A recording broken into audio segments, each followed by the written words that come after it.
Dear students, today we are going to discuss Economic Sources, Unit 5, Part 2 of your 7th Standard Social Science. I am your Rega teacher from your SNDSY UP School. Okay.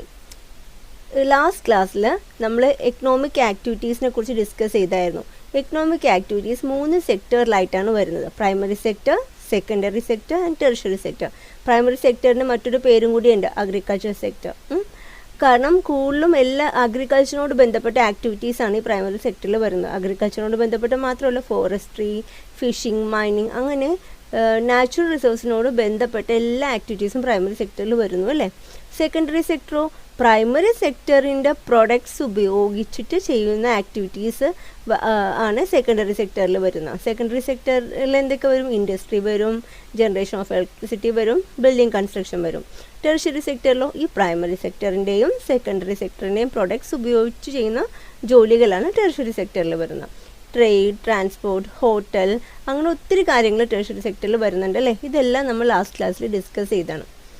Okay, നമ്മൾ ഇന്ന് ഈ ക്ലാസ്സിൽ discuss ചെയ്യാൻ പോകുന്നത് employment ഓപ്പർച്യൂണിറ്റീസിനെ കുറിച്ചാണ്. ഈ ഓരോ സെക്ടറിലും ജോലിക്കുള്ള സാധ്യതകൾ, എന്തോരം ജോലിക്കുള്ള അവസരങ്ങളുണ്ട്, അങ്ങനെയുള്ള കാര്യങ്ങളൊക്കെയാണ് നമ്മൾ ഡിസ്കസ് ചെയ്യാൻ പോകുന്നത്. നമുക്ക് നോക്കാം. Sectors and related employment opportunities. The availability of employment opportunities varies in each sector. ഓരോ സെക്ടറിലും ഈ എംപ്ലോയ്മെൻറ്റ് ഓപ്പർച്യൂണിറ്റി വേരി ചെയ്യുന്നു. എന്ന് വെച്ചാൽ പ്രൈമറി സെക്ടറിൽ എന്തോരം ജോലിക്കുള്ള സാധ്യതയുണ്ടോ അത്രയും സാധ്യത ചിലപ്പോൾ സെക്കൻഡറി സെക്ടറിൽ ഉണ്ടാവണമെന്നില്ല. സെക്കൻഡറി സെക്ടറിൽ അവൈലബിൾ ആയിട്ടുള്ള എംപ്ലോയ്മെൻറ്റ് ഓപ്പർച്യൂണിറ്റി ആയിരിക്കില്ല ടെറിഷറി സെക്ടറിലുള്ളത്. അപ്പോൾ ഇതിനൊക്കെ ഒരേപോലെയുള്ള ജോലിക്കുള്ള അവസരങ്ങൾ അല്ല ഈ 3 സെക്ടേഴ്സിലും ഉള്ളത്.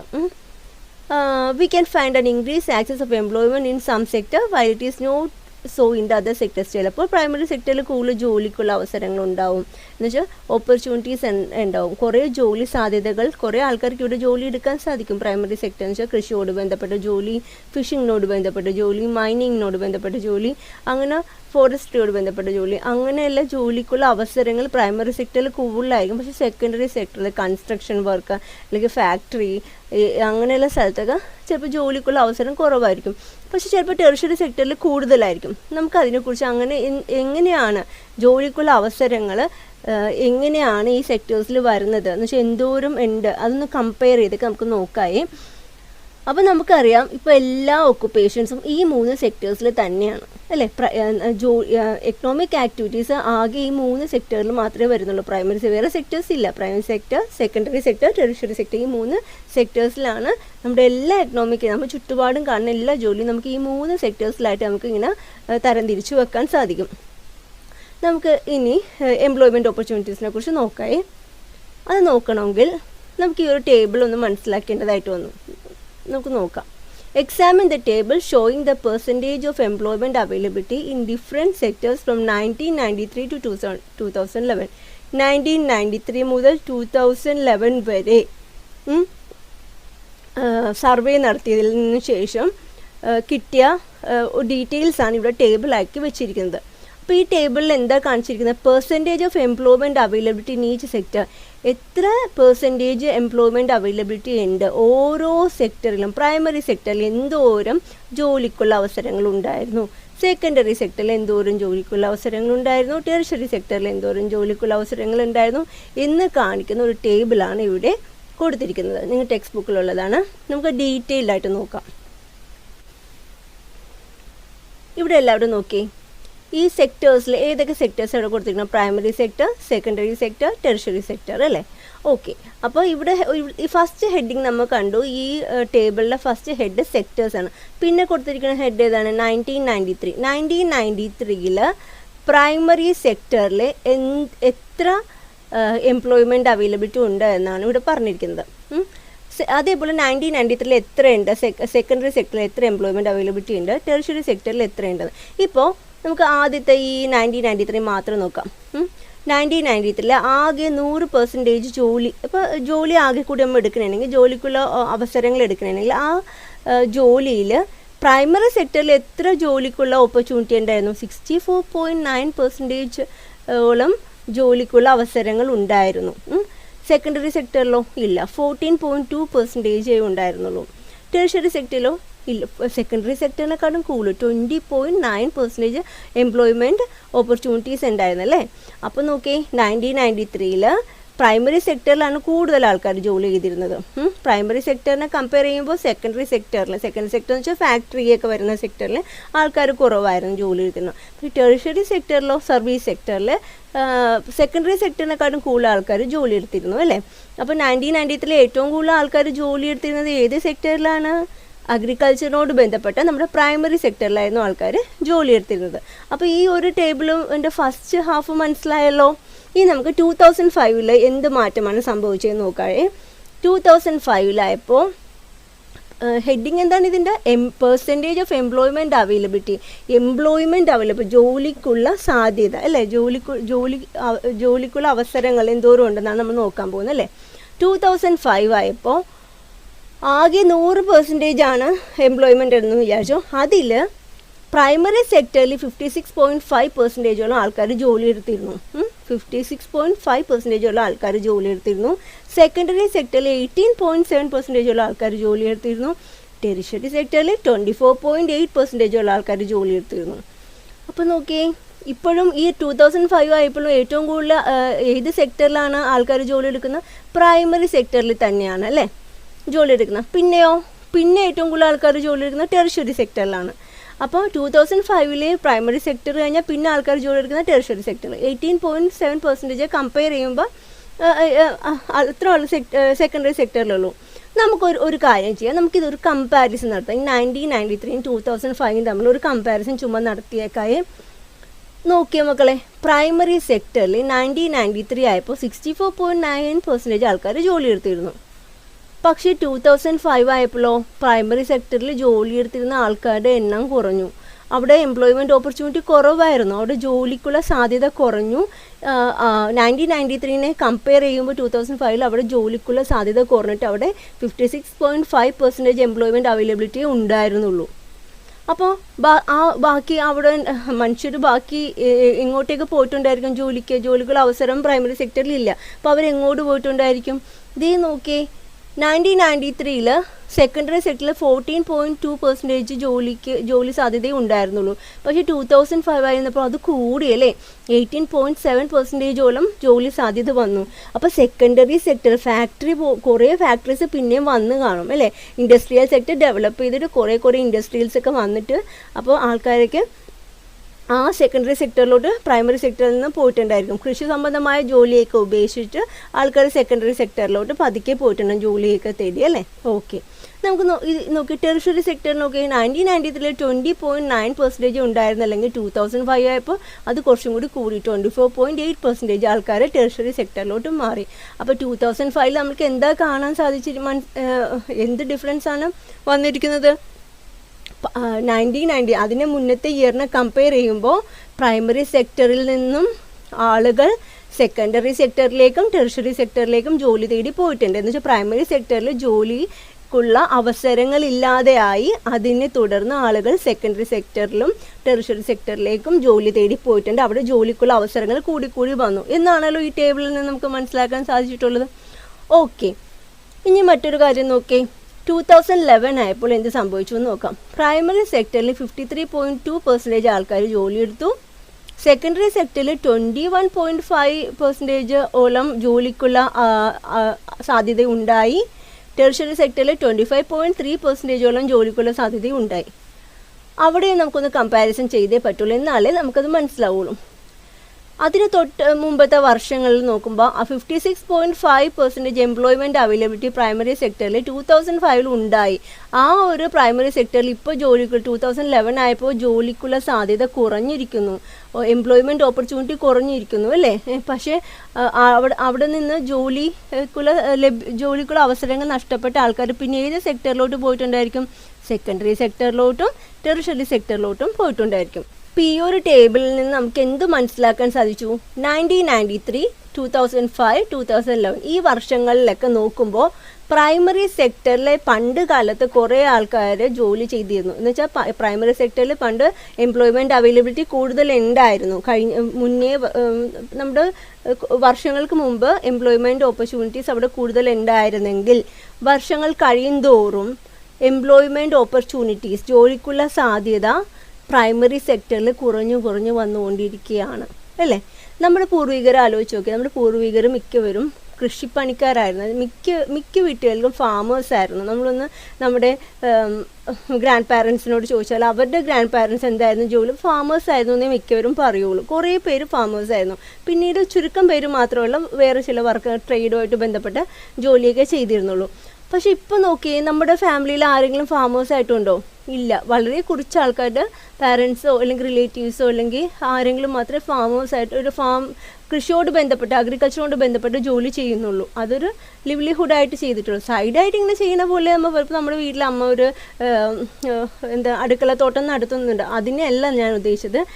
ഒരു ഉപജീവന മാർഗം, നമുക്കൊരു ലീവ് ചെയ്യാൻ വേണ്ടി ലിവ്ലിഹുഡായിട്ട് നമുക്ക് വരുമാനം കിട്ടുന്ന ഒരു മാർഗം, അതിനെ മാത്രം ഡിപ്പെൻഡ് ചെയ്ത് ജീവിക്കുന്ന ആൾക്കാർ, ഫാമിങ്ങിനെ മാത്രം ഡിപ്പെൻഡ് ചെയ്ത് ജീവിക്കുന്ന ആൾക്കാർ കുറവായിരിക്കും. ഇപ്പോൾ എല്ലാവരും മറ്റേതെങ്കിലും ജോലിയിലോട്ട് പോയിട്ടുണ്ടായിരിക്കും. അതിനൊരു എക്സാമ്പിളാണ് നമുക്കിവിടെ കാണാൻ സാധിക്കുന്നത്. പ്രൈമറി സെക്ടറിൽ 64.9% ജോലി സാധ്യതകൾ ഉണ്ടായിരുന്നെങ്കിൽ ജോലിക്കുള്ള അവൈലബിലിറ്റി സാധ്യത ഉണ്ടായിരുന്നുവെങ്കിൽ വർഷങ്ങൾ കഴിയുന്തോറും ആ എംപ്ലോയ്മെൻറ്റ് ഓപ്പർച്യൂണിറ്റീസ് അവിടെ കുറയുകയാണ് അല്ലേ. പക്ഷേ സെക്കൻഡറി സെക്ടറിന് മറ്റൊരു പേരുണ്ട്. എന്താണ് അതിൻ്റെ പേര്? യെസ്, ഇൻഡസ്ട്രിയൽ സെക്ടർ അല്ലേ. നമുക്കറിയാം എല്ലാ ഫാക്ടറീസും വലിയ വലിയ കമ്പനികളും കൺസ്ട്രക്ഷൻ സൈറ്റുകളെല്ലാം സെക്കൻഡറി സെക്ടറിലാണ് വരുന്നത്. അപ്പോൾ സെക്കൻഡറി സെക്ടറിൽ എംപ്ലോയ്മെൻറ്റ് ഓപ്പർച്യൂണിറ്റീസ് കൂടിയാണ് വന്നുകൊണ്ട് വർഷങ്ങൾ കഴിയുന്തോറും കൂടി വരുന്നത്. നമുക്കറിയാം പണ്ടുണ്ടായതിലും കൂടുതൽ ബിൽഡിങ്സ് നമ്മുടെ ചുറ്റും ഇപ്പോൾ കാണാൻ സാധിക്കുന്നുണ്ട് അല്ലേ. പണ്ടുണ്ടായാലും കൂടുതൽ ഫാക്ടറീസ് നമ്മുടെ ചുറ്റും കാണാൻ സാധിക്കുന്നുണ്ട് അല്ലേ. വികസനം, ഡെവലപ്മെൻറ്റ് ചുറ്റും നടന്നുകൊണ്ടിരിക്കുകയാണ്. അപ്പോൾ ആ ഈ ഇൻഡസ്ട്രിയൽ സെക്ടർ ഡെവലപ്പ് ചെയ്തുകൊണ്ടിരിക്കുമ്പോൾ അവിടെ കുറേ ജോലിക്കുള്ള സാധ്യതകളും കൂടുന്നു, കുറേ അവസരങ്ങൾ വരുന്നു. ആൾക്കാർ പ്രൈമറി സെക്ടറിൽ നിന്ന് ആൾക്കാർ ഓഫീസിൽ പോയി ജോലി എടുക്കാൻ തുടങ്ങിയിരിക്കുന്നു അല്ലേ. ഫാക്ടറിയിൽ പോയി ജോലി എടുക്കാൻ തുടങ്ങി. പണ്ട് കൃഷി ചെയ്തിരുന്ന ആൾക്കാരായിരിക്കാം, അവരുടെ തലമുറക്കാരായിരിക്കാം. പിന്നീട് ഇപ്പോൾ അവരെന്ത് കൺസ്ട്രക്ഷൻ വർക്കിലായിരിക്കും അവർ കൺസ്ട്രക്ഷൻ സൈറ്റിലൊക്കെ ആയിരിക്കും അവർ ജോലി എടുക്കാൻ പോകുന്നത് അല്ലേ. അപ്പോൾ സെക്കൻഡറി സെക്ടറിൽ വർഷങ്ങൾ കഴിയും തോറും എംപ്ലോയ്മെൻറ്റ് ഓപ്പർച്യൂണിറ്റീസ് കൂടിക്കൊണ്ടിരിക്കുന്നു. ആൾക്കാർ കൂടുതലും പ്രൈമറി സെക്ടറിൽ നിന്ന് സെക്കൻഡറി സെക്ടറിലൊരു ജോലി തേടി പോകുന്നതായിട്ട് നമുക്ക് കാണാൻ സാധിക്കുന്നു. ഓക്കെ, എന്നാൽ ടെറിഷറി സെക്ടറിൻ്റെ കാര്യം നോക്കാം. ടെറിഷറി സെക്ടർ എന്ന് വെച്ചാൽ എന്താണ്? സർവീസ് സെക്ടർ അല്ലേ. ഓക്കെ, ഈ ടെറിഷറി സെക്ടർ നോക്കേ. ഈ ടെറിഷറി സെക്ടറിലും നമുക്ക് നോക്കിയാൽ വർഷങ്ങൾ കഴിയുന്തോറും അവിടെ ജോലി സാധ്യതകൾ കൂടുന്നു. ആൾക്കാർ ധാരാളമായിട്ട് പ്രൈമറി സെക്ടറിൽ നിന്ന് ടെറിഷറി സെക്ടറിലേക്ക് പോയിക്കൊണ്ടിരിക്കുന്നു. എന്നാൽ പോലും എല്ലാ വർഷവും 1993 ആ വർഷം നോക്കിയാലും 2005 എന്നല്ല ആ വർഷം നോക്കിയാലും 2011 എന്നല്ല ആ ഇയർ നോക്കിയാലും നമ്മൾക്ക് ഒരു കാര്യം കാണാൻ സാധിക്കുന്നു. ഏറ്റവും കൂടുതൽ ആൾക്കാർ ഏത് ഇയർ എടുത്താലും ഏറ്റവും കൂടുതൽ ആൾക്കാർ ജോലി എടുക്കുന്നത് ഏത് സെക്ടറിലാണ്? ടെറിഷറി സെക്ടറിലാണ്. ഈ 100% ഏറ്റവും കൂടുതൽ പെർസെൻറ്റേജ് ആൾക്കാർ ജോലി എടുക്കുന്നത് ഏത് സെക്ടറിലാണ്? 2011 തന്നെ നോക്കാം. 100% ഏറ്റവും കൂടുതൽ ആൾക്കാർ വരുന്നത് ഏത് പെർസെൻറ്റേജിലാണ്? ഏത് സെക്ടറിലാണ് ഏറ്റവും കൂടുതൽ പെർസെൻറ്റേജ് ആൾക്കാർ ജോലി എടുക്കുന്നത്? ഏത് സെക്ടറിലാണ്? ടെറിഷറി സെക്ടറിലാണോ? ടെറിഷറി സെക്ടർ 25.3% മാത്രമേ ഉള്ളൂ അല്ലേ. സെക്കൻഡറി സെക്ടറിലാണോ? 21.5% ആണ്. പ്രൈമറി സെക്ടറിലല്ലേ? കണ്ടോ, 2011 ഏറ്റവും കൂടുതൽ ആൾക്കാർക്ക് ജോലി കൊടുത്തിരിക്കുന്നത് ഏത് സെക്ടറാണ്? പ്രൈമറി സെക്ടറാണ്. 2005 നോക്കിയാലും ഏറ്റവും കൂടുതൽ ആൾക്കാർക്ക് ജോലി കൊടുത്തിരിക്കുന്ന ഏത് സെക്ടറാണ്? പ്രൈമറി സെക്ടർ തന്നെയാണ്. 1993 നോക്കിയാലും ഏറ്റവും കൂടുതൽ ആൾക്കാർക്ക് ജോലി കിട്ടിയിരിക്കുന്നത് എവിടെയാണ്? പ്രൈമറി സെക്ടറിൽ തന്നെയാണ്. അപ്പോൾ നമുക്ക് ഈ ടേബിളിൽ നിന്ന് എന്തൊക്കെ മനസ്സിലായി എന്ന് നമുക്കൊന്ന് സമ്മറൈസ് ചെയ്യാം. Okay, write your findings after analysing table 2 based on the following indicators. ഇവിടെ കുറച്ച് ഇൻഡിക്കേറ്റേഴ്സ് തന്നിട്ടുണ്ട് കേട്ടോ. ആ ഇൻഡിക്കേറ്റേഴ്സിൻ്റെ സൂചകങ്ങൾ അതിനെ ആസ്പദമാക്കി ബേസ് ചെയ്ത് നമുക്ക് ഈ ടേബിൾ ഒന്ന് അനലൈസ് ചെയ്യാനാണ് പറഞ്ഞിരിക്കുന്നത്. നമ്മുടെ ടെക്സ്റ്റ് ബുക്കിലുള്ള ഒരു ആക്ടിവിറ്റിയാണ്. നമുക്കൊന്ന് ചെയ്ത് നോക്കാം. നമ്മൾ ഓൾറെഡി ഡിസ്കസ് ചെയ്തു. ടേബിൾ ഇപ്പോൾ നമ്മൾ ഡിസ്കസ് ചെയ്തേ ഉള്ളൂ. അപ്പോൾ അതിനെ ബേസ് ചെയ്ത് ചില ക്വസ്റ്റ്യൻസ് വന്നിട്ടുണ്ട്. നമുക്കതിനെ ആൻസർ ചെയ്യാൻ പറ്റുമെന്ന് നോക്കാം. Which sector shows an increased trend in the availability of employment ഏത് സെക്ടറാണ് which sector shows an increase ചെയ്യുന്ന ട്രെൻഡ്, ഒരു ഇങ്ങനെ ജോലിക്കുള്ള അവസരം കൂടി കൂടി കൂടി വരുന്നതായിട്ട് ഏത് സെക്ടറിലാണ് കാണുന്നത്? പ്രൈമറി സെക്ടറിലാണോ, സെക്കൻഡറി സെക്ടറാണോ, ടെർഷ്യറി സെക്ടറാണോ? വർഷങ്ങൾ കഴിയുന്തോറും ജോലിക്കുള്ള സാധ്യത, അവൈലബിലിറ്റി ഓഫ് എംപ്ലോയ്മെൻറ്റ് ജോലിക്കുള്ള അവൈലബിലിറ്റി, സാധ്യത, അവസരങ്ങൾ കൂടുതലായിട്ട് വരുന്നത് ഏത് സെക്ടറിലാണ്? പ്രൈമറി സെക്ടറിലാണോ? നോക്കിയേ, പ്രൈമറി സെക്ടറിലാണോ? അല്ല, പ്രൈമറി സെക്ടറിൽ കൂടിയിരുന്നത് കുറഞ്ഞാണ് വരുന്നത്. പക്ഷേ സെക്കൻഡറി സെക്ടറിലോ ഇതേ കണ്ട 14.2 ആയത് പിന്നെ 18.7 ആയി വർഷങ്ങൾ കഴിഞ്ഞപ്പോൾ, പിന്നെയും വർഷങ്ങൾ കഴിഞ്ഞപ്പോൾ 21.5. അപ്പോൾ ഇപ്പോൾ ഈ നമ്മൾ ഈ 2020 അല്ലെങ്കിൽ 2009 2019 2018 ഒക്കെ നോക്കണമെങ്കിൽ സെക്കൻഡറി സെക്ടറിലായിരിക്കുമല്ലോ എംപ്ലോയ്മെൻറ്റ് ഓപ്പർച്യൂണിറ്റീസ് കൂടി വന്നിട്ടുണ്ടായിരിക്കുക. അതേപോലെ ടെർഷ്യറി സെക്ടറിലും കണ്ടോ അവൈലബിലിറ്റി ഓഫ് എംപ്ലോയ്മെൻറ്റ് കൂടി വന്നിരിക്കുകയാണ് അല്ലേ. അപ്പോൾ നമുക്ക് ഒരു കാര്യം ഉറപ്പാണ്, എംപ്ലോയ്മെൻറ്റ് ഓപ്പർച്യൂണിറ്റീസ് കൂടി വരുന്നത് പ്രൈമറി സെക്ടറിലല്ല, സെക്കൻഡറി സെക്ടറിലും ടെർഷ്യറി സെക്ടറിലുമാണ്. അപ്പോൾ which sector shows an increase trend in the availability of employment എന്ന് ചോദിക്കുകയാണെങ്കിൽ നിങ്ങളതിൻ്റെ ആൻസർ എന്ത് പറയും? സെക്കൻഡറി ആൻഡ് ടെർഷ്യറി സെക്ടർ എന്നാണ് നമുക്ക് ഈ ടേബിളിൽ നിന്ന് ക്ലിയർ ആണ് അല്ലേ ആ കാര്യം. ഓക്കെ, അടുത്ത ഇൻഡിക്കേറ്റർ നോക്കാം. Which sector shows highest availability of employment in all periods? എല്ലാ പീരീഡും ഏത് വർഷം നോക്കിയാലും ഏറ്റവും കൂടുതൽ എംപ്ലോയ്മെൻറ്റ് അവൈലബിലിറ്റി കാണിക്കുന്ന, ഏറ്റവും കൂടുതൽ ആൾക്കാർ ജോലി എടുക്കുന്ന, ഏറ്റവും കൂടുതൽ ജോലിക്ക് അവസരമുള്ളത് ഏത് സെക്ടറിലാണ് എന്നാണ് പറയുന്നത്? നമുക്കറിയാം അല്ലേ, ഇതേ പ്രൈമറി സെക്ടറിലല്ലേ. ഇതിനെ കമ്പയർ ചെയ്യുമ്പോൾ 2011 എല്ലാ സെക്ടേഴ്സിനെയും കമ്പയർ ചെയ്യുമ്പോൾ ഏറ്റവും കൂടുതൽ ആൾക്കാർ ജോലി എടുക്കുന്നത് പ്രൈമറി സെക്ടറിലാണ്.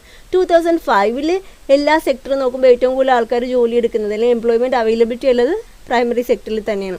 അപ്പോൾ നമുക്ക് അതുകൊണ്ട് നമുക്ക് ഷുവറാണ് which sector shows high availability of employment in all periods? എല്ലാ പീരീഡിലും ഏറ്റവും കൂടുതൽ എംപ്ലോയ്മെൻറ്റ് അവൈലബിലിറ്റി ഉള്ളത് ഏത് സെക്ടറാണെന്ന് ചോദിക്കണമെങ്കിൽ നമുക്ക് കണ്ണും പൂട്ടി പറയാൻ പറ്റും പ്രൈമറി സെക്ടറാണ്. ബിക്കോസ് എന്താണ് റീസൺ? എന്താണ്? പ്രൈമറി സെക്ടറിന് മറ്റൊരു പേരും കൂടി ഉണ്ട്, അഗ്രികൾച്ചർ സെക്ടറിലെ. കൃഷി ഉണ്ടെങ്കിലല്ലേ നമുക്ക് ഫുഡ് ഉണ്ടാവുള്ളൂ. അപ്പോൾ ഫുഡ് നമ്മുടെ ബേസിക് നീഡാണ് അല്ലേ. അപ്പോൾ അതുകൊണ്ട് കൂടുതൽ നമ്മൾ പ്രൈമറി സെക്ടറിനെയാണ് ഇമ്പോർട്ടൻസ് കൊടുക്കുന്നത്. കൃഷിയോട് ബന്ധപ്പെട്ട ജോലിക്ക് ഇമ്പോർട്ടൻസ് കൊടുത്താലേ നമ്മുടെ ബേസിക് നീഡ്സ് നമുക്ക് സാറ്റിസ്ഫൈ ചെയ്യാൻ പറ്റുള്ളൂ. അപ്പോൾ പ്രൈമറി സെക്ടറിന് നമ്മൾ ഇമ്പോർട്ടൻസ് കൊടുത്തേ പറ്റുള്ളൂ. അതുകൊണ്ട് അവിടെ ജോലി സാധ്യത കൂടുതൽ ഉണ്ടാക്കണം, എന്നാൽ പോലും നമുക്ക് ഡെവലപ്മെൻറ്റ് ഉണ്ടാവുള്ളൂ അല്ലേ. പ്രൈമറി സെക്ടർ മാത്രമല്ല ബാക്കി സെക്ടേഴ്സും ഡെവലപ്പ് ചെയ്യണം, പക്ഷേ കൂടുതൽ ഇമ്പോർട്ടൻസ് പ്രൈമറി സെക്ടർ നമുക്ക് കൊടുത്തേ പറ്റുള്ളൂ അല്ലേ. ഫുഡ് നമുക്ക് അവിടെ നിന്നാണ് കിട്ടുന്നത്. ഓക്കെ, അടുത്തതായി നമുക്കൊരു ക്വസ്റ്റ്യനും കൂടി ഡിസ്കസ് ചെയ്യാമേ. How much is the employment availability in primary sector greater than that of the other 2 sectors in 2011? എന്ന് വെച്ചാൽ 2011 പ്രൈമറി സെക്ടറിലെ എംപ്ലോയ്മെൻറ്റ് അവൈലബിലിറ്റി മറ്റ് സെക്ടറിനെക്കാട്ടും എത്ര കൂടുതലാണ് എന്നാണ് ചോദ്യം. എന്ന് വെച്ചാൽ 2011 പ്രൈമറി സെക്ടറിൽ 53.2% എംപ്ലോയ്മെൻറ്റ് അവൈലബിലിറ്റി ഉണ്ടായിരുന്നു അല്ലേ. അത് സെക്കൻഡറി സെക്ടറിനെക്കാട്ടും എത്ര കൂടുതലാണ്? അതേപോലെ 2011 പ്രൈമറി സെക്ടറിലെ എംപ്ലോയ്മെൻറ്റ് അവൈലബിലിറ്റി ടെർഷ്യറി സെക്ടറിനെക്കാട്ടും എത്ര % കൂടുതലാണ് എന്നാണ് ചോദ്യം. നമുക്ക് എങ്ങനെയുണ്ട് കണ്ടുപിടിക്കാം. Difference in the employment availability between primary sector and secondary sector in 2011. 2011 primary സെക്ടറും secondary സെക്ടറും തമ്മിലുള്ള ഡിഫറൻസ്, ആ വ്യത്യാസമാണ്, എത്ര % വ്യത്യാസമുണ്ട് എന്നാണ് നോക്കാൻ പോകുന്നത്. അപ്പോൾ ആദ്യം നമ്മൾ എന്ത് ചെയ്യണം? പ്രൈമറി സെക്ടറിൽ 2011 എത്ര % ഉണ്ടായിരുന്നു? 53.2% ഉണ്ടായിരുന്നു അല്ലേ എംപ്ലോയ്മെൻറ്റ് അവൈലബിലിറ്റി. അതിൽ നിന്നും സെക്കൻഡറി സെക്ടറിൽ എംപ്ലോയ്മെൻറ്റ് അവൈലബിലിറ്റി മൈനസ് ചെയ്യണം അല്ലേ. നമ്മൾ മൈനസ് ചെയ്യുമ്പോൾ എന്ത് കിട്ടും? ഒരു ആൻസർ കിട്ടും 31.7 അല്ലേ. ഈ ഇത്രയും % ഇത് തമ്മിലുള്ള difference. In 2011 the employment availability of primary sector is 31.7% greater than secondary sector. Secondary സെക്ടറിനെക്കാട്ടും 31.7% കൂടുതലുണ്ട് പ്രൈമറി സെക്ടറിൽ എംപ്ലോയ്മെൻറ്റ് അവൈലബിലിറ്റി. ഏത് വർഷം? 2011. സിമ്പിൾ അല്ലേ. എന്ന് വെച്ചാൽ എന്താണ് ചോദ്യം? ഇതായിരുന്നു 2011 പ്രൈമറി സെക്ടറിലെ എംപ്ലോയ്മെൻറ്റ് അവൈലബിലിറ്റി സെക്കൻഡറി സെക്ടറിനെക്കാട്ടും ടെർഷ്യറി സെക്ടറും എന്തോരം വ്യത്യാസമുണ്ടെന്ന്. അപ്പോൾ നമ്മൾ സെക്കൻഡറി സെക്ടറുമായിട്ട് എത്ര വ്യത്യാസമുണ്ടെന്ന് ഇപ്പോൾ ഓൾറെഡി കണ്ടുപിടിച്ചു. അങ്ങനെയാണെങ്കിൽ ടെർഷ്യറി സെക്ടറുമായിട്ട് എന്തോരം വ്യത്യാസമുണ്ടെന്ന് കണ്ടുപിടിക്കാമല്ലോ. കണ്ടുപിടിക്കണമെങ്കിൽ എന്ത് ചെയ്യണം? പ്രൈമറി സെക്ടറിൽ എംപ്ലോയ്മെൻറ്റ് അവൈലബിലിറ്റി 53.2% ആണ്.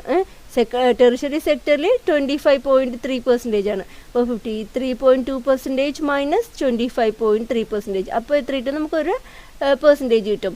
അപ്പോൾ അതിൻ്റെ ആൻസർ അതാണ്. In 2011 the employment availability of primary sector is 27.9% greater than tertiary sector. നിങ്ങൾ ക്ലിയർ ആണല്ലോ? ഓക്കെ, ഒന്നും കൂടി ഇത് നന്നായിട്ട് ചെക്ക് ചെയ്യണേ. ഈ ഒരു പേജ് സ്ക്രീൻഷോട്ട് ചെയ്തിട്ട് ഇതെങ്ങനെയാണെന്നുള്ളത് നന്നായിട്ട് ചെക്ക് ചെയ്യണേ.